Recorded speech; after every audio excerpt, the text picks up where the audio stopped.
महान छात्रों, कैसे हो? तो बेटा आज आज मैंने तुम्हें करानी थी पाइथागोरस थ्योरम, है ना।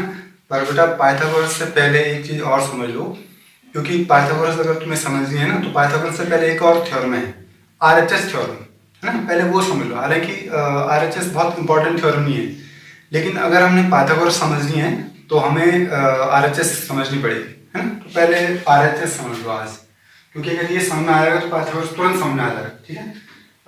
देखो एक और बात है पाइथागोरस के बारे में कि पाइथागोरस ने जो थ्योरम दी है वो थ्योरम बेटा लगभग, मुझे एग्जैक्ट उसका डेट मुझे ध्यान नहीं आ रहा, लेकिन लगभग 500 बीसी के अराउंड 500 बीसी के अराउंड दिए उन्होंने ये थ्योरम, है ना।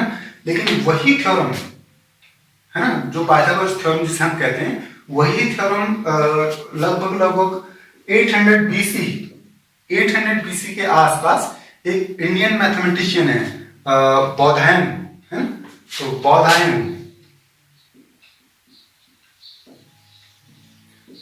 उन्होंने भी वही बात कही थी जो पाइथागोरस ने कही है ना। लगभग वही बात कही उन्होंने, सिर्फ शब्द आगे पीछे हैं, लेकिन उसका थीम का वो जो थ्योरम है वो उसका मतलब वही है ना। तो भारत में जब हम पाइथागोरस थ्योरम पढ़ते हैं तो उसके साथ साथ हम ये भी पढ़ते हैं कि जो थ्योरम है पाइथागोरस थ्योरम, उसको हम बौधायन प्रमेय भी कहते हैं, बौधायन प्रमेय भी कहते हैं, है ना। क्योंकि बौधायन ने वही बात कही थी लगभग, लेकिन वो बौधायन क्योंकि उनका जो डाटा था वो एक तरह से प्रूफ नहीं हो पाया कि हाँ इन्होंने ही थ्योरम दी थी, है ना। तो इसलिए पाइथागोरस थ्योरम माना जाता है उसको, है ना। लेकिन वही बात जो पाइथागोरस ने कही थी वही बात बौधायन ने भी कह दी थी बहुत साल पहले। देखो ये 500 बीसी है, बीसी से 500 साल पहले, और ये बीसी से 800 साल पहले है, आज में। तो चलो इसमें तब चर्चा करेंगे जब हम पाइथागोरस पढ़ाएंगे, बहुत डिटेल में चर्चा करेंगे। आज फिलहाल मैं तुम्हें आरएचएस समझा रहा हूँ। देखो आरएचएस का वैसे पेपरों में इंपॉर्टेंस नहीं है, लेकिन अगर हमें पाइथागोरस समझनी है तो हमें बौधायन अगर हमें पाइथागोरस समझनी है तो हमें आरएचएस समझनी पड़ेगी। आज में देखो भाई क्या है आरएचएस थ्योरम। आरएचएस बहुत आसान थ्योरम है बेटा। देखो आरएचएस, देखो right hand hypotenuse side theorem. देखो ये है आर से राइट हैंड, एच से हाइपोटेन्यूस और एस से side theorem, right hand hypotenuse side theorem, ठीक है। देखो थ्योरम क्या कहती है, थ्योरम सीधा सीधा ये कहती है, जो स्टेटमेंट है भाई, स्टेटमेंट बेटा हमेशा तुम समझ समझ के पढ़ोगे ना तो तुरंत याद हो जाएगा। देखो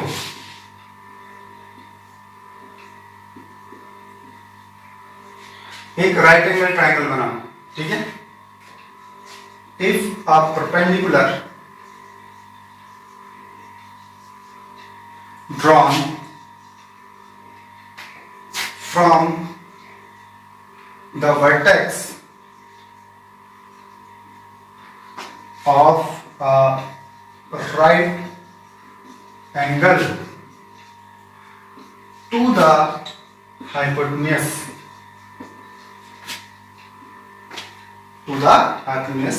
then the triangles करना चाहिए, then the triangles on both sides of the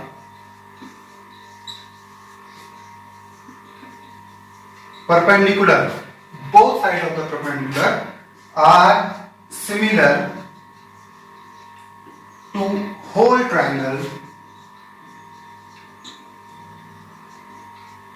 and to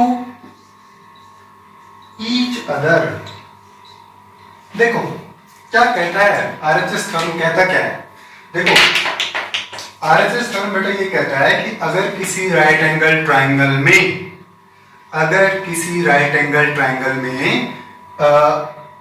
right angle से, जहां पर देखो यहां पर राइट एंगल नहीं बना हुआ है, राइट एंगल का सिंबल यहां पे बना हुआ है, तो जहां पे राइट एंगल है उससे अगर हम एक परपेंडिकुलर ड्रॉ करें, किस पर? हाइपोटेन्यूज पर। अरे भैया जरा ध्यान से समझो राइट एंगल को, ठीक है, ऐसा मत करो। देखो भाई ये राइट एंगल का सिंबल बना हुआ है यहाँ पे, देखो ऐसे, ये राइट एंगल है। तो ये हमने पहले पढ़ा होगा है ना कि राइट एंगल जहाँ पे शो होता है उसके ठीक सामने वाली जो साइड होती है उसको हाइपोटेन्यूज कहते हैं। तो थ्योरम क्या कहती है? थ्योरम कहती है कि इफ अ परपेंडिकुलर, अगर एक परपेंडिकुलर ड्रॉ किया जाए, कहां से? From a vertex of a right angle, जहां पर राइट एंगल है उस वाले वर्टेक्स से एक परपेंडिकुलर ड्रॉ किया जाए, ठीक है, टू द हाइपोटेन्यूज। हाइपोटेन्यूज पर वो क्या हो? परपेंडिकुलर होना चाहिए, ठीक है। Then triangles on both side, इधर मैं इसको थोड़ा शेडेड कर देता हूं। अब एक ट्राइंगल है शेडेड और एक है बिना शेडेड, है ना। तो भाई जरा ध्यान से देखो, then the triangles on both side of the perpendicular, perpendicular के दोनों तरफ के जो ट्राइंगल हैं वो क्या है? Are similar to whole triangle. ये जो दोनों के दोनों ट्राइंगल हैं ये पूरे बड़े वाले के सिमिलर होंगे, एंड टू ईच अदर, और आपस में भी क्या होंगे? सिमिलर होंगे। यानी कि सीधी सीधी बात ये कहता है वो कि अगर किसी राइट एंगल ट्राइंगल में राइट एंगल से एक परपेंडिकुलर ड्रॉ किया जाए ऐसे, तो ऐसे में जो दो ट्राइंगल बनेंगे वो पूरे होल ट्राइंगल के सिमिलर होंगे और आपस में भी सिमिलर होंगे, ठीक। ये तो हुआ स्टेटमेंट। अब हमने इसे प्रूव करके दिखाना है। देखो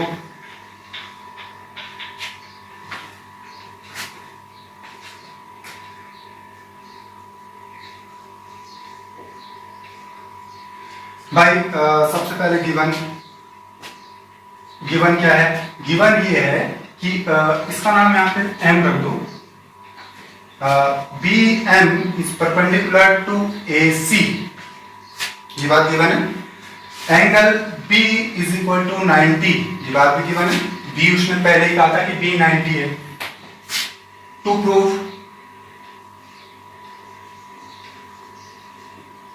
प्रूफ क्या करना है हमने? भैया जरा ध्यान से ये देखो, ABC सिमिलर, ABC सिमिलर, पूरा का पूरा बड़ा वाला दिख रहा है ABC। ABC को मुझे इस छोटे वाले के सिमिलर दिखाना है। आया सामने? अब जरा ध्यान से देखो, बड़ा वाला जो ट्राइंगल है, बड़े वाले ट्राइंगल में 90 कहां पर है? B पर।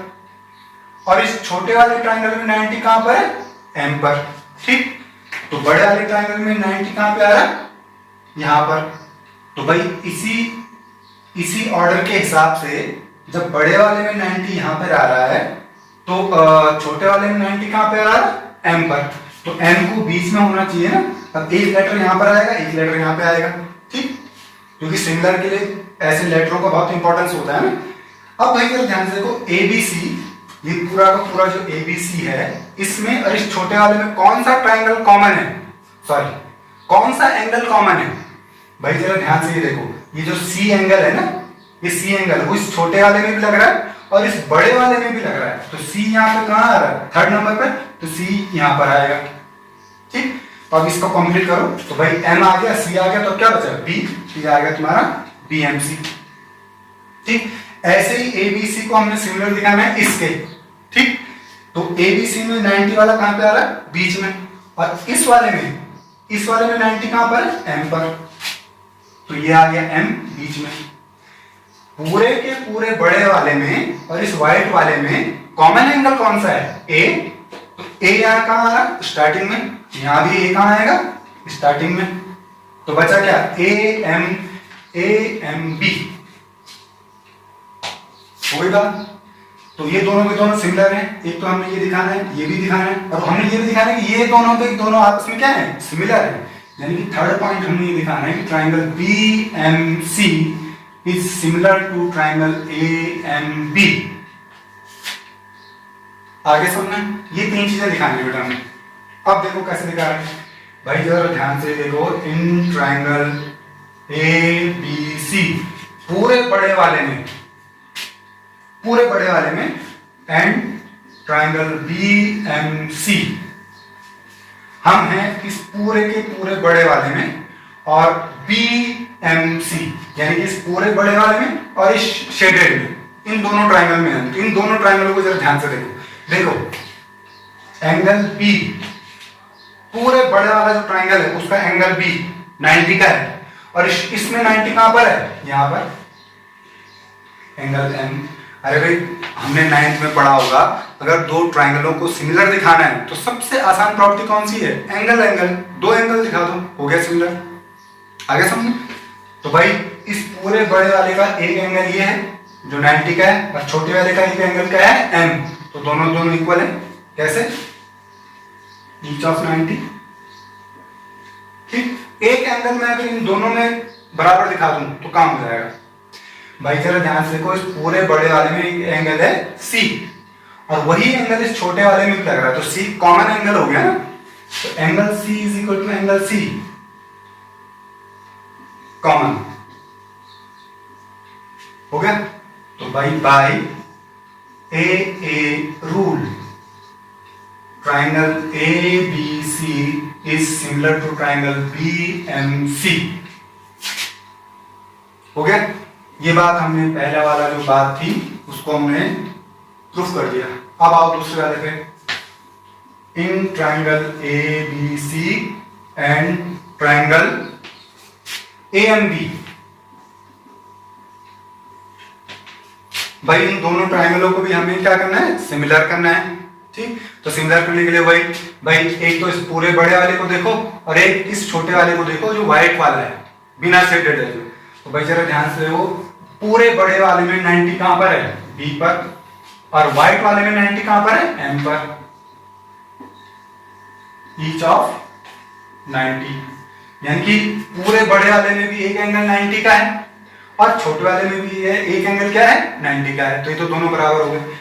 अच्छा, कोई कॉमन एंगल भी है इसमें, पूरे के पूरे बड़े वाले में और इस छोटे वाले में कोई कॉमन एंगल भी है, वो है ए, क्योंकि ए इस छोटे वाले में भी लग रहा, व्हाइट वाले में, और पूरे बड़े वाले में भी लग रहा है। तो by A rule triangle A B C is similar to triangle A M B. ये दो बातें हमने क्या कर दी, प्रूफ कर दी। हो गया। अब भाई जरा ध्यान से देखो, तीसरी वाली बात को प्रूफ करने के लिए हम क्या लॉजिक लगा रहे हैं। हम ये कह रहे हैं कि अगर ए बी सी इसके सिमिलर है और ए बी सी इसके भी सिमिलर है, तो भैया इसका मतलब ये हुआ कि ये और ये भी तो आपस में सिमिलर होंगे।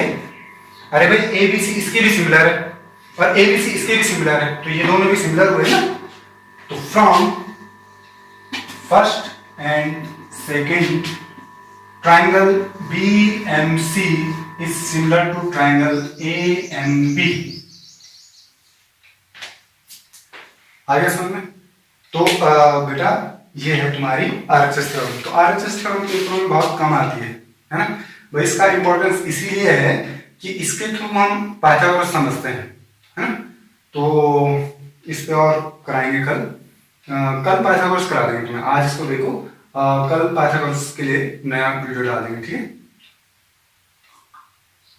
चलो ठीक है।